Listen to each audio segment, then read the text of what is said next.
మీ business ఏదైనా మీ ఊర్లో promotion చేయాలంటే అది సుమన్ టీవీతోనే సాధ్యం. ఇప్పుడే సంప్రదించండి. పెద్దిరెడ్డి రామచంద్రారెడ్డి గారి కుటుంబం మీద ఆరోపణలు చేస్తూ అనేకమైనటువంటి కథనాలు ప్రసార మాధ్యమాల్లో ప్రసారం కాబడినాయి.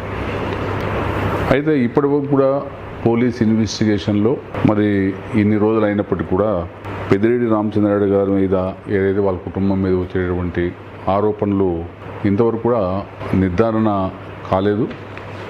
నిర్ధారణ అయినట్టు కూడా పోలీస్ అధికారులు ఎక్కడో కూడా ప్రకటించలే. మరి ఈ పరిస్థితుల్లో ప్రసార మాధ్యమాల్లో పెద్దిరెడ్డి రామచంద్రారెడ్డి గారి కుటుంబం పైన కథనాలు రావడం ఇది మంచి సంప్రదాయం కూడా కాదు. ముఖ్యంగా పెద్దిరెడ్డి రామచంద్రారెడ్డి గారి కుటుంబం వైఎస్ఆర్ పార్టీకి వెన్నుదన్నగా ఉన్నటువంటి కుటుంబం. రెండోది పార్టీలో కూడా కీలకమైన స్థానంలో ఉండారు.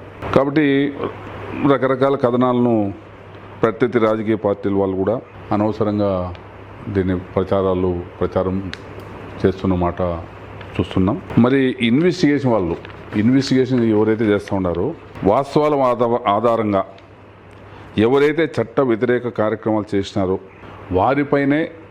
వారిపైన మాత్రమే చర్యలు చేపట్టాలి. కానీ పత్రికా కథనాలను ఆధారంగా చేసుకొని లీడ్ తీసుకొని మరి ఈరోజు రాజకీయ ప్రత్యర్థి వాళ్ళు ఏదైతే పేర్లు ఇస్తే వాటిని ఆధారంగా మరి కేసులు నమోదు చేయడం కూడా ఇది సంప్రదాయం కాదు.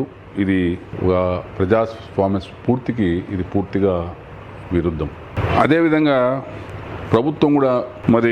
ప్రభుత్వం ముఖ్యమైన బాధ్యత ఏంటంటే మేము చెప్తూ ఉండేది ప్రజాస్వామ్యంలో సత్సంప్రదాయాలు పెంపొందించే విధంగా మరి చర్యలు తీసుకోవాలి తప్ప పత్రికా కథన ఆధారంగా కానీ రాజకీయ కక్షతో కానీ ఎవరైతే ప్రజాస్వామ్యబద్ధంగా ఎవరైతే ఏదైనా చెప్పాలనుకుంటే వాస్తవాలు చెప్పాలనుకుంటే వారు చెప్పే గొంతుకును నొక్కే విధంగా మరి ఎవరైతే ఇన్వెస్టిగేషన్ వారు కూడా చేయకుండా చూడడము బాధ్యత అని చెప్పి కూడా నేను తెలియజేస్తున్నాను. మాకు తెలిసిన వరకు కూడా ఇప్పటి వరకు కూడా దాదాపు 4-5 దశాబ్దాలుగా పెద్దిరెడ్డి రామచంద్రారెడ్డి గారి కుటుంబము రాజకీయాల్లో వాళ్ళు ఇటువంటి చర్యలను ఎప్పుడు కూడా ప్రోత్సహించింది లేదు. ఇటువంటి వాటిని ఎప్పుడు కూడా వాళ్ళు ఎంకరేజ్ చేయలే. కాబట్టి వాస్తవాలు ఇవన్నీ కూడా కొద్ది రోజుల్లో మరి ఇన్వెస్టిగేషన్ వాళ్ళు తీసుకొని వస్తారు బయటంతా కూడా. మరి బయట వచ్చేంత వరకు కూడా అందరూ కూడా సమయం పాటించాల్సిన అవసరం ఉంది. మరి బాధితులంతా కూడా ఎవరైతే భూములు ఇబ్బంది పడిన వాళ్ళు మరి ఎవరైతే నష్టం జరిగిన వాళ్ళంతా కూడా ఇప్పటికే అర్జీలు కూడా ఇవ్వడం జరిగింది.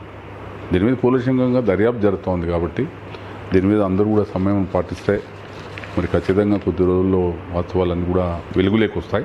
ప్రభుత్వము ఖచ్చితంగా బాధ్యులు ఎవరైతే తప్పులు చేశారో వాళ్ళ మీద మేము చర్యలు తీసుకోవాలని మేము కూడా చెప్తున్నాం.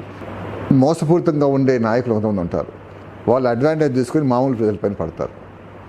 మీ మీద కేసులు పెట్టిస్తాం, మీ మీద ఇది చేస్తాం భయపడితే భయపడిపోయేసేసి పరిస్థితులు ఉంటాయి. అటువంటి వాటిని అడ్డుకట్ట వేసే విధంగా ప్రభుత్వం చర్యలు తీసుకోవాల్సిందిగా నేను విన్నవించుకుంటున్నా.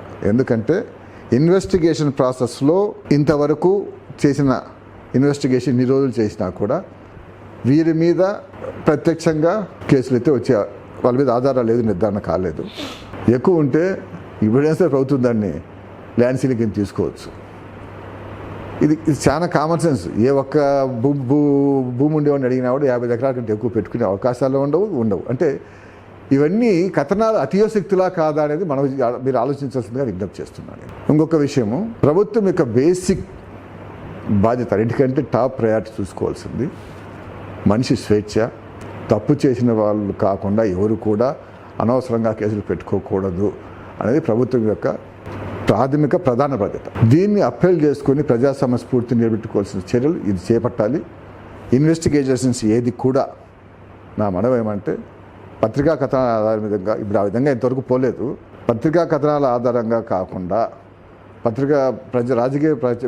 రాజకీయ ప్రత్యర్థుల మోటివ్ ఉండే వాళ్ళ కథనాల ఆధారంగా కాకుండా ఎవరైతే చేశారో, ఎవరైతే చట్ట వ్యతిరేకంగా అవినీతిగా చేస్తూ వచ్చారో వాళ్ళ మీద చర్యలు చేపట్టిస్తే విజ్ఞప్తి చేస్తున్నాం.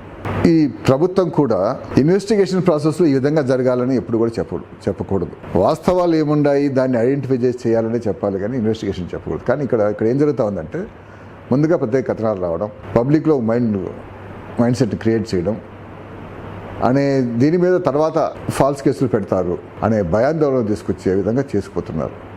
ఇది కంట్రోల్ చేసుకుని ప్రజల్లో ఒక విశ్వాసం, మేము నిష్పక్షపాతంగా చేస్తున్నామని విశ్వాసం తీసుకోవాల్సిన బాధ్యత వాళ్ళు తీసుకురావాలి. లేకపోతే ప్రజాస్వామ్య విలువలు పూర్తిగా పోయి చాలా చెడ్డ పేరుస్తుందని మనం చేసుకుంటాం.